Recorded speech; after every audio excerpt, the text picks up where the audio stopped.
Queridos hermanos y hermanas en el Señor,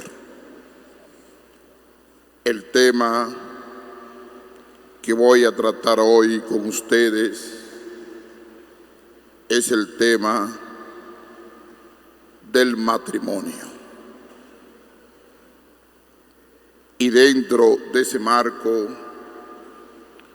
hemos escuchado 3 lecturas. La primera del libro del Génesis, la segunda la carta a los Hebreos y el Evangelio de Marcos. En el libro del Génesis comienza Dios a hablar de la creación. Dios creó todo bien. En este primer momento de la revelación de Dios con su pueblo, iba moldeando el mundo, creando el mundo. Los pájaros, los animales, y aparece una palabra específica. Se los presentó a Adán para ver qué nombre les ponía. Aquí hay una primera indicación. Las administraciones de las cosas de Dios la colocó en las manos del hombre para que le colocara nombre a los animales. Y cada ser vivo llevaría el nombre que Adán le pusiera. Es un lenguaje muy comparativo, diciéndole claro al pueblo de Dios que el origen, el concepto antropológico viene de Dios. Dios ha creado al hombre y a la mujer. Adán necesita una compañera, alguien que le ayude, y crea a Eva. Y ahí está esa explicación que Dios creó el cosmos, y dentro de ese cosmos creó al hombre y a la mujer. Esa dinámica fue por proceso, por etapa, que Dios iba creando el mundo. Ustedes observaron los animales, Adán, la mujer, las etapas de Dios en la creación. ¿Dónde está la centralidad del mensaje de hoy? Por eso abandonará el varón a su padre y a su madre, y se unirá a su mujer. Serán los dos una sola carne. Dios quiere cambiar el concepto de esa unión, porque ya en la cultura griega existía la unión del hombre y de la mujer, pero tenía una finalidad práctica. Como todo ideólogo de una metrópolis, como fue Aristóteles y Platón, todo tenía una finalidad, una utilidad. Y la utilidad en aquel tiempo de la mujer era la procreación de los hijos, porque la metrópoli tenía que tener los ciudadanos y las ciudadanas, y eso venía de la creación de Dios, del hombre y de la mujer. Pero aquí entra otro elemento, porque el padre era determinante cuando se producía un matrimonio con su hija. Hacía como un contrato con el varón. Pero aquí Dios quiere desmontar esa idea de contrato y convertirlo en una alianza, en una unión, donde el varón va a abandonar a su padre y a su madre y se va a unir a su mujer. Entra la palabra libertad. Cuando no existe la libertad en la unión de un hombre y de una mujer, ese matrimonio no tiene una justificación sólida. Pero hay otro elemento fundamental que lo vamos a contemplar en la figura de Jesucristo, que es el amor. Cuando en una unión de un hombre y una mujer no existe el amor, ese matrimonio es una pura fachada, una pura apariencia. Y por eso los matrimonios deben cultivar, desarrollar, vivenciar el amor entre ellos. Si no hay vivencia del amor, ese matrimonio va al fracaso. Y por eso el matrimonio hay que hacerlo con plena conciencia, con libertad plena y con un amor grande. Porque a veces el matrimonio se ha convertido en un acto social, pero no en un acto de amor. Cuando dos personas se acercan al altar de Dios, lo hacen por amor, no lo hacen por apariencia o por tradiciones.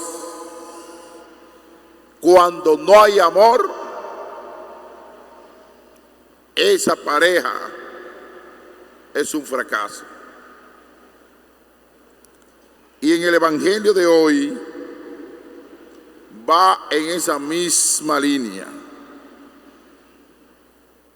acercándose unos fariseos, le preguntaban a Jesús para ponerlo a prueba: ¿le es lícito al hombre repudiar a su mujer? Esta pregunta tiene un problema de fondo, un problema histórico.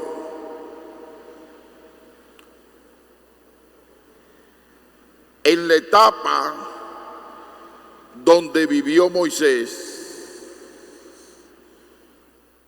ellos violentaron el proyecto originario de Dios. Introducieron lo que se llama la separación entre el hombre y la mujer a través del divorcio por cualquier motivo. Y Moisés lo permitió por la terquedad de corazón en el hombre. Pero ellos, la parte religiosa, principalmente el judaísmo, tenía un problema que era vertebral. Se habían formado dos corrientes, una que era el divorcio y tener la libertad de separarse de la mujer por cualquier motivo.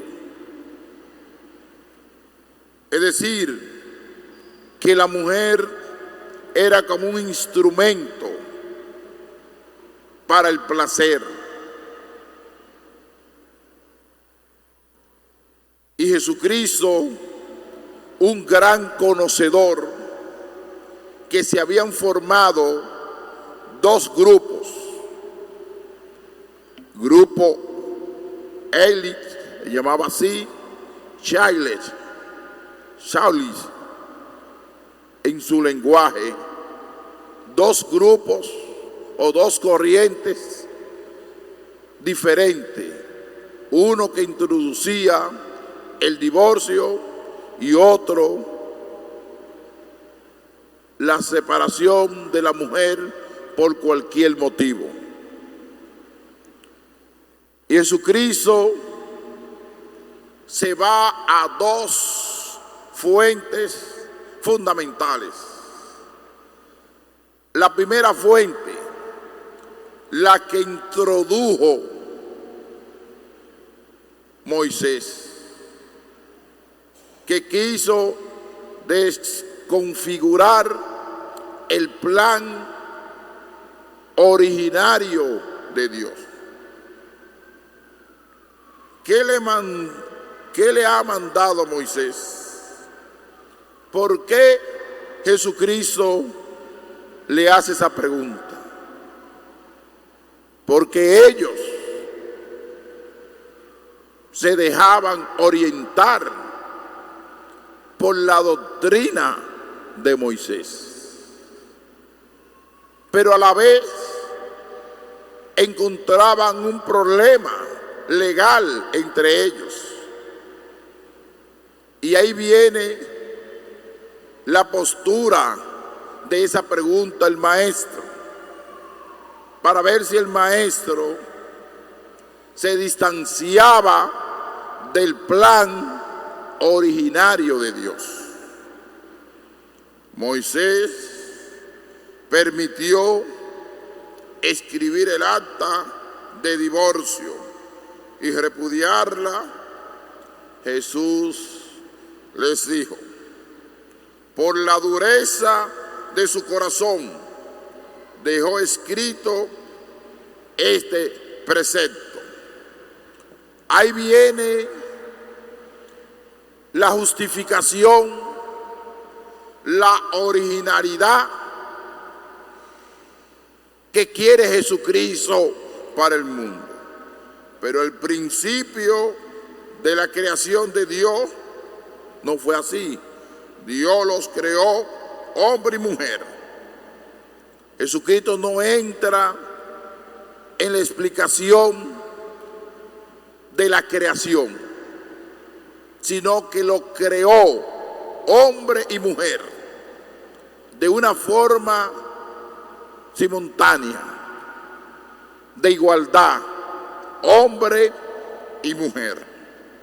Y por eso dejará el hombre a su padre y a su madre, y se unirá a su mujer. Serán los dos una sola carne. Ese es el plan originario de Dios. Y el plan originario de la Iglesia Católica. Cuando un hombre y una mujer vienen a contraer santo matrimonio, es para siempre. En la Iglesia no existe el divorcio. En la Iglesia existe lo que se llama anulación de ese matrimonio, porque no se hizo por amor, porque no tuvo validez.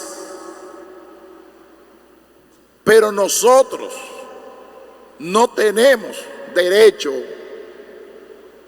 para divorciar a nadie, porque eso viene directamente de Dios. Lo creó hombre y mujer, y los dos serán una sola carne.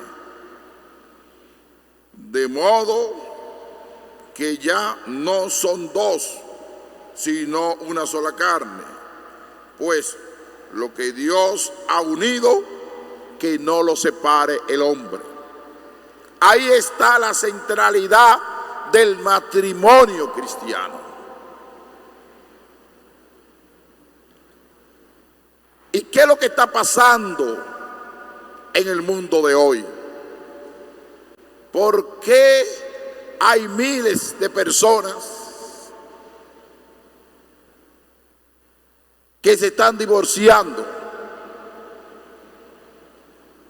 Y muchos comienzan un proceso de anulación canónica para ver si ahí nunca hubo amor o un motivo para anular ese sacramento. No que la Iglesia hace divorcio. La Iglesia quiere demostrar que ahí hubo falsedad, que ahí hubo mentira, engaño, y que nunca existió el amor, o fue algo obligatorio, según el proceso de interrogación. Pero divorciar, colocar leyes para separar algo que Dios lo hizo para siempre. Porque el que viene a la iglesia y se separa, está cometiendo un pecado. Porque Él hizo la promesa de vivir para siempre.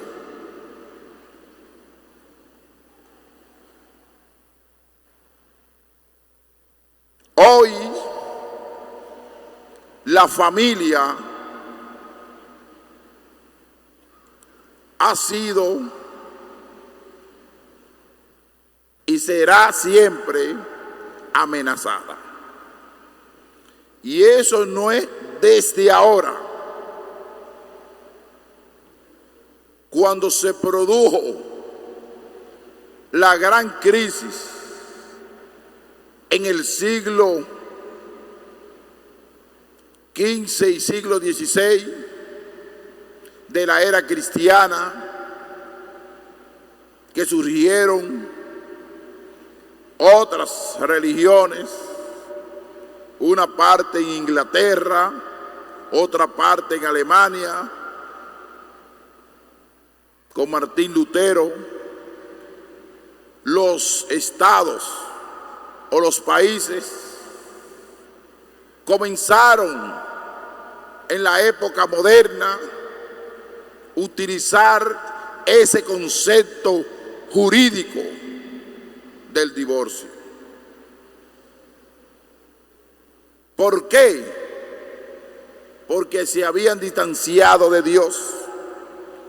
La propia religión se distanciaron de la Iglesia Católica, introducieron el divorcio. Enrique VIII por un lado, Martín Lutero por otro lado, por el nombre de la libertad. Y los estados tomaron el concepto de esa separación religiosa y la asumieron como una política del Estado. Y ahí comienzan los estados modernos desarrollados a meterse en el núcleo fundamental que es la familia.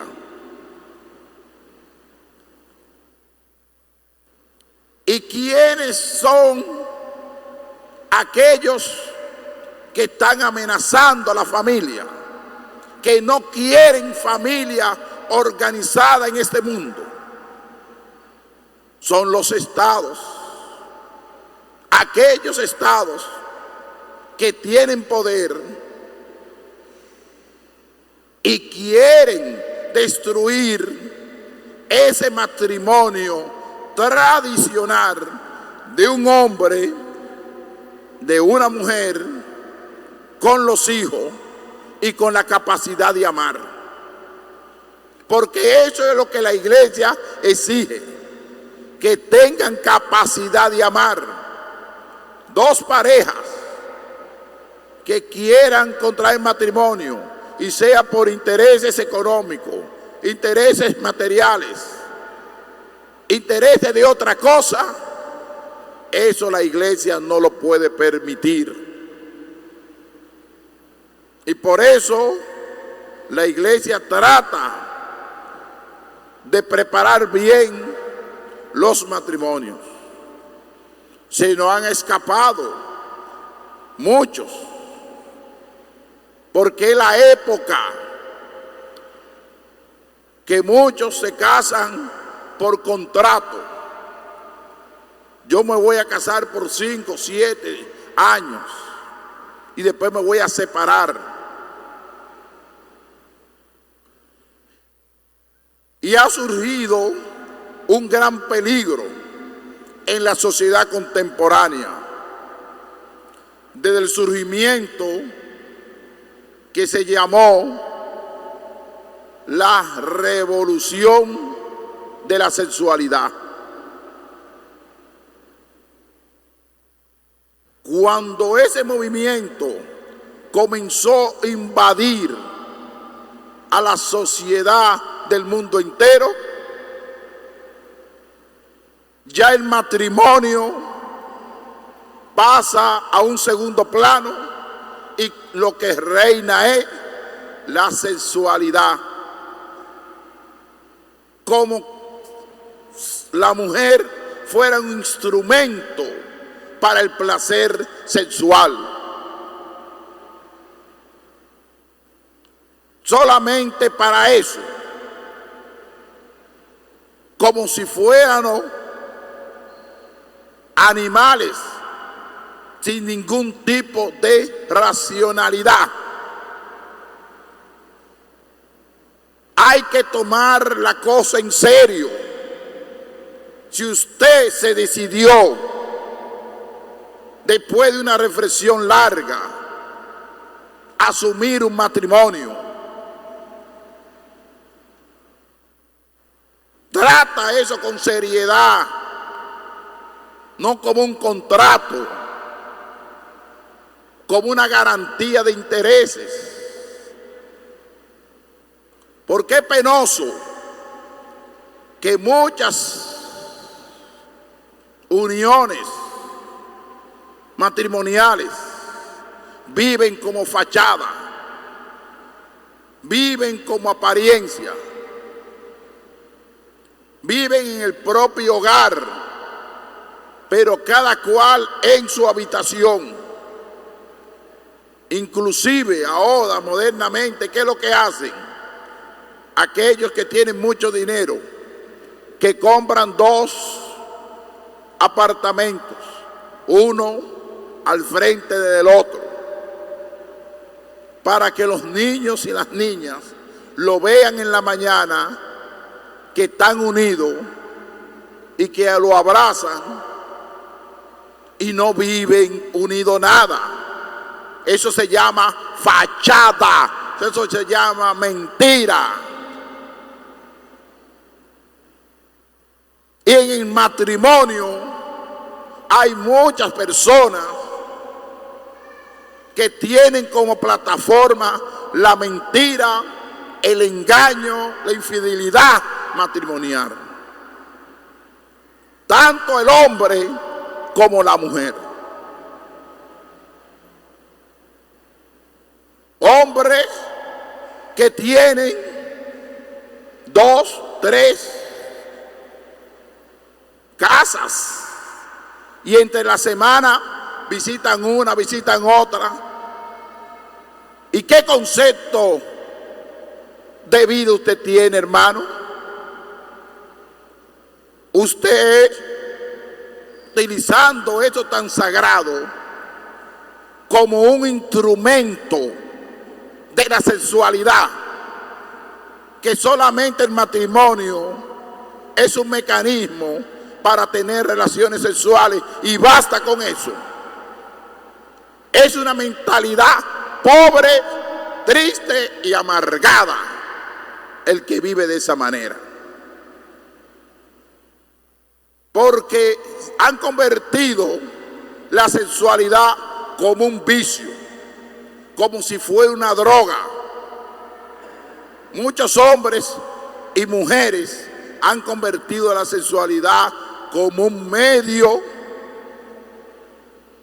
de satisfacción personal y no por amor. Porque el que ama no practica la poligamia. Porque el cristianismo, un hombre con una mujer, no un hombre con 3 o 4 mujeres. Y en República Dominicana no vale que sean abogados, ingenieros, profesionales. No vale eso, no vale estudio. Sino lo que vale para ellos es el placer sexual, es satisfacerse sexualmente. Entonces hay un descontrol en la sociedad, porque tienen que descubrir la finalidad del amor. Y lo dice hoy la carta a los hebreos. Al que Dios había hecho poco inferior de los ángeles, a Jesús lo vemos ahora coronado de gloria y honor por su pasión y muerte. Pues por su gracia Dios gustó la muerte por todo. Convenía que aquel para quien y por quien existe todo, llegaran a los hijos la gloria, la perfección, el sufrimiento, el santificador y los santificados proceden todos del mismo. Por eso no se avergüenzan de llamarlos hermanos. Eso es Jesucristo para nosotros. Colocar nuestra mirada en el santificador. Cuando un matrimonio coloca su mirada en el santificador que es Jesucristo, cambia su corazón. Porque si tenemos buenos matrimonios, matrimonio ejemplar, matrimonio que den testigo a los hijos ven lo que hacen sus padres. Ellos lo notan y lo huelen. Cuando sus padres se ponen a discutir, cuando sus padres dentro del hogar están separados, ellos lo saben.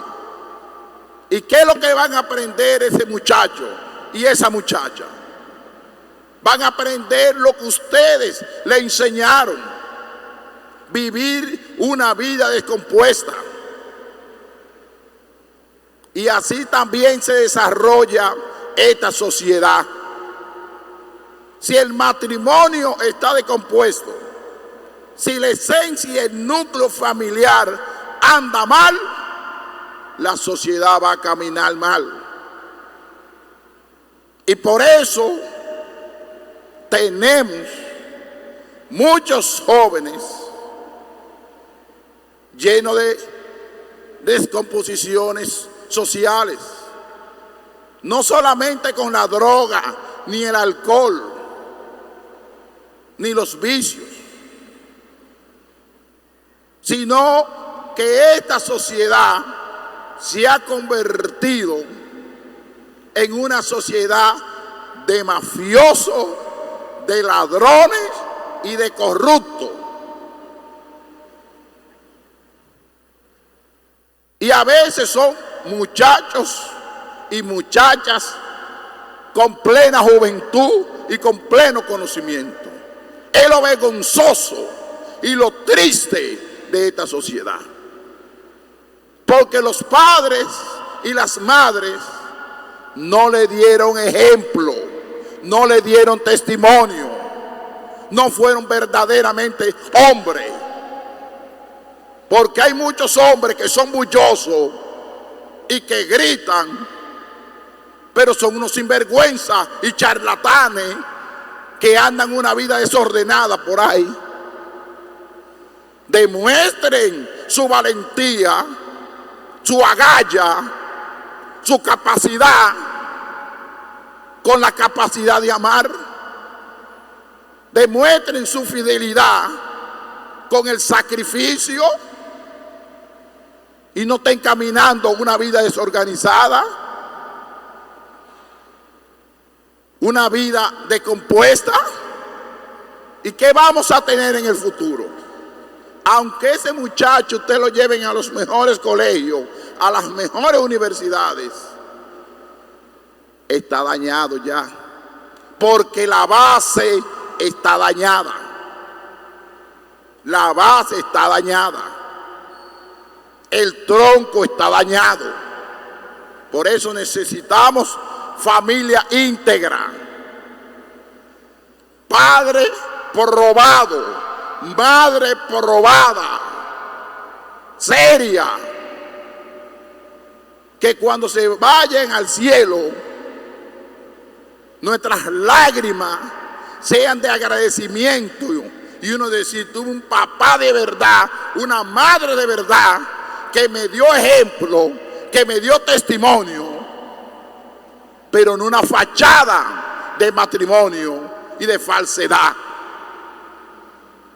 Por eso Jesucristo le tira en cara a los fariseos hoy: ustedes están equivocados porque han abandonado el plan originario de Dios y se han inventado divorcios, separaciones por todo tipo. El plan de Dios que el hombre abandonará a su padre y a su madre, se unirá a su mujer y serán una sola carne. Y lo que Dios ha unido, que no lo separe el hombre. Queridos hermanos y hermanas, y aquellos y aquellas que nos siguen a través de la radio y la televisión, traten de fortalecer su vida matrimonial. Y una de las fortalezas es los ojos puestos en Jesucristo. Los ojos puestos en Jesucristo. La segunda fortaleza, cultivar el amor. Cultivar el amor. Cuando se pierde el amor, se pierde todo. Y dejen el orgullo, la prepotencia, la ira, los pleitos. Todo eso, échenlo a un lado.